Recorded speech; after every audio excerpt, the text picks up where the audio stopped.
ఇప్పటికిప్పుడు రాష్ట్రంలో ఇప్పుడు మన రాష్ట్రంలో ఎవరన్నా ఒక సోలార్ ప్లాంట్ పెట్టి వాళ్ళు పవర్ జనరేట్ చేయాలంటే ఆ యూనిట్కి మినిమం ₹3.10 పడుతుంది. ఇప్పుడు ఈ నిమిషం ఇక్కడ ఈ రాష్ట్రంలో సోలార్ పవర్ జనరేట్ చేయాలంటే యూనిట్కి దాదాపు ₹3.10 ఖర్చు అయ్యేటువంటి పరిస్థితి ఉంది ఇప్పుడు. కానీ మేము ₹2.49 కొన్నాం. ఏమంటారు? ఈ ₹2.49 మీరు కొన్నారు సరే, మరి ఇంటర్ స్టేట్ ట్రాన్స్మిషన్ ఛార్జెస్ ఎవరు కడతారు అని చెప్పి దాని మీద ఒక ఆర్టికల్ రాశారు మొన్న. పవర్ సేల్ అగ్రిమెంట్లో పవర్ పీపీఏలో కానీ పవర్ సప్లై అగ్రిమెంట్లో కానీ మేము చేసుకున్నటువంటి ఒప్పందాల్లో కానీ ఆ రోజు మనకి సెక్కీ నుంచి వచ్చినటువంటి లేఖలో కానీ క్లియర్గా మెన్షన్ చేసింది ఏంటంటే ఇంటర్ స్టేట్ ట్రాన్స్మిషన్ ఛార్జెస్ అనేటువంటివి వేవ్ ఆఫ్ చేస్తున్నాం. ఇంటర్ స్టేట్ ట్రాన్స్మిషన్ ఛార్జెస్ అనేటువంటి దాన్ని కేంద్ర ప్రభుత్వం సెక్కీ అనేటువంటి సంస్థ అది అదనపు భారం మీ మీద పడకుండా పూర్తిగా వేవ్ ఆఫ్ చేస్తున్నాం అనేటువంటి మాట చెప్పిన తర్వాత అది ఎక్కడి నుంచి వస్తుంది? మామూలుగా ఇంటర్ స్టేట్ ట్రాన్స్మిషన్ ఛార్జెస్ ఒకవేళ భారం ఉండుంటే ₹2.49 మీద ఇంకో ₹2 పడేది యావరేజ్గా, అంటే ₹4.49 పడేది.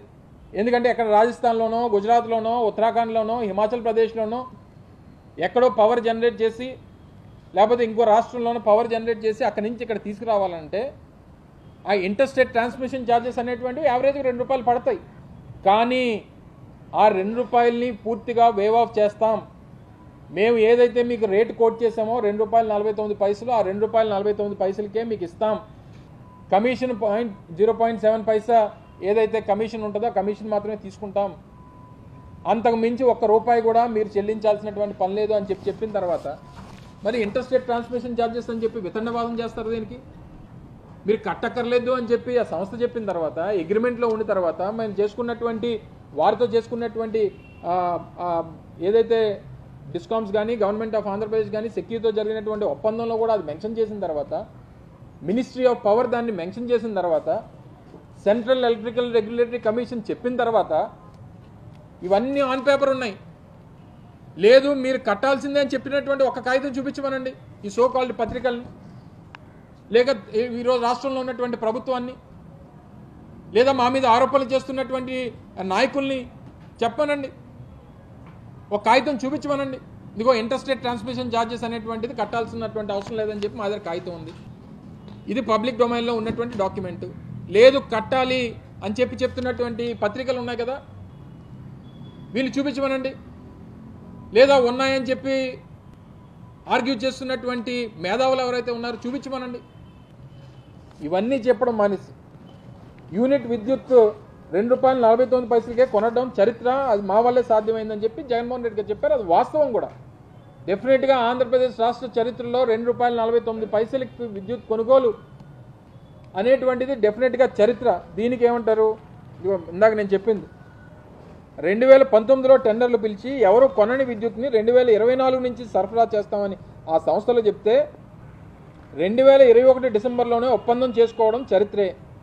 ఆ ప్లాంట్లు ఉత్పత్తి ప్రారంభమైన నాటికి ఉన్న టారిఫ్ కంటే తక్కువ ఒప్పందాలు చేసుకోవాలని అధికారులంతా నెత్తి నోరు కొట్టుకున్నా చెప్పినా బేఖాతరు చేయడం దేనికి సాక్ష్యం అని చెప్పి ఈనాడు రాస్తుంది.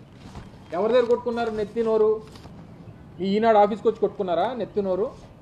లేదా ఏబిఎన్ మన ఆంధ్రజ్యోతి రాధాకృష్ణ గారి దగ్గరికి వెళ్ళి కొట్టుకున్నారా నెత్తి నోరు? లేదా చంద్రబాబు నాయుడు గారి దగ్గరికి వెళ్ళి నెత్తి నోరు కొట్టుకున్నారా?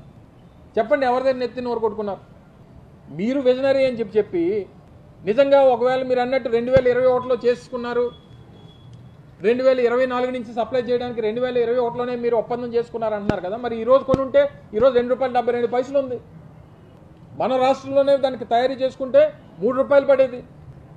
మరి ఆ రోజే దాన్ని గ్రహించి 3 సంవత్సరాల తర్వాత పరిస్థితులు ఈ రకంగా ఉంటాయి, ఈ పరిస్థితులు వస్తాయని చెప్పి ఊహించి ఆ రోజు తక్కువ ధరకు కొన్ని ఆ రోజు రాష్ట్రానికి సంపద కాపాడినటువంటి జగన్మోహన్ రెడ్డి గారు విజనరీయా?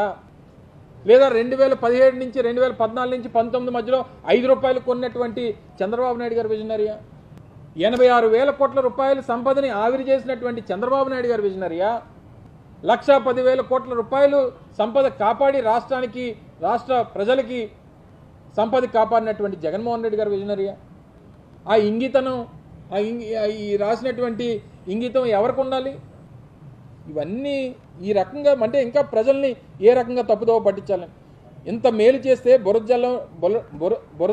జల్లడం ఏంటి ధర్మమేనా అని చెప్పి నేను జగన్మోహన్ రెడ్డి గారు అన్నారు. అంటే ఇవన్నీ వాస్తవాలను వెలికి తీయడం, ప్రజలపై 5 ఏళ్ల కాలంలో రకరకాల రూపాల్లో ఎన్నడూ వినని ఈ ఛార్జీలు వేయడం, ఈ రకంగా 25 ఏళ్ళలో ప్రజలపై 2 లక్షల కోట్ల భారం పడుతుందని ఆందోళన ఇది అని చెప్పి వారు రాశారు. సరే, మీరు చెప్పిందే వాస్తవం అనుకుందాం. ఒకవేళ మేము చేయడం వల్ల 1,00,000 కోట్ల రూపాయలు మిగలట్లేదని మీ ఆలోచన అయితే, లేదా మేము ఇది చేయడం వల్ల మేము ప్రజల మీద భారం మోపామన్నటువంటి మీ అభిప్రాయం అయితే, ఎంతకంటే నాణ్యమైనటువంటి విద్యుత్తు మేము అందిస్తామని చెప్పి మీరు చెప్పినటువంటి ఎన్నికల్లో హామీ నిజమైతే, ఒకవేళ మేము నిజంగా ఎక్కువకే కొనేసుకున్నాం అనేటువంటి అభిప్రాయం మీకు ఉండుంటే అగ్రిమెంట్ క్యాన్సిల్ చేసి మనం ఆ ధైర్యం ఉందా చంద్రబాబు నాయుడు గారికి? అంటే ₹2.49 ఎక్కువ కొనేసాం ఆ రోజు మేము ప్రభుత్వంలో, నేను ఈరోజు అంతకంటే తక్కువ కొంటానంటే ఈ అగ్రిమెంట్ స్క్రాప్ చేసేమనండి, చేసి కొత్త అగ్రిమెంట్కి వెళ్ళి ₹2 కొనేమనండి, ₹1.99 కొనేమనండి. లేదా ప్రజల మీద అధిక భారం పడిపోతుందని అనుకుంటే రేట్లు తగ్గించమనండి, యూనిట్ ఛార్జీలు తగ్గించమనండి. చెప్పారు కదా నాణ్యమైనటువంటి విద్యుత్ ఇస్తానని చెప్పి ఎన్నికల్లో చెప్పారు కదా. మళ్ళీ ఎన్నికలు అయిపోయిన తర్వాత అంటారు నాణ్యమైనటువంటి విద్యుత్ ఇవ్వాలంటే కరెంటు ఛార్జీలు పెంచాలని చెప్పి చెప్తారు. అంటే జనం అంటే ఏ స్వామి చెప్పినట్టు పని అయినంత వరకు ఒకలాగా, పని అయిపోయిన తర్వాత ఒకలాగా. ఓడ దాటినంత వరకు ఓడ మల్లన్న, దాటిపోయిన తర్వాత బోడి మల్లన్న.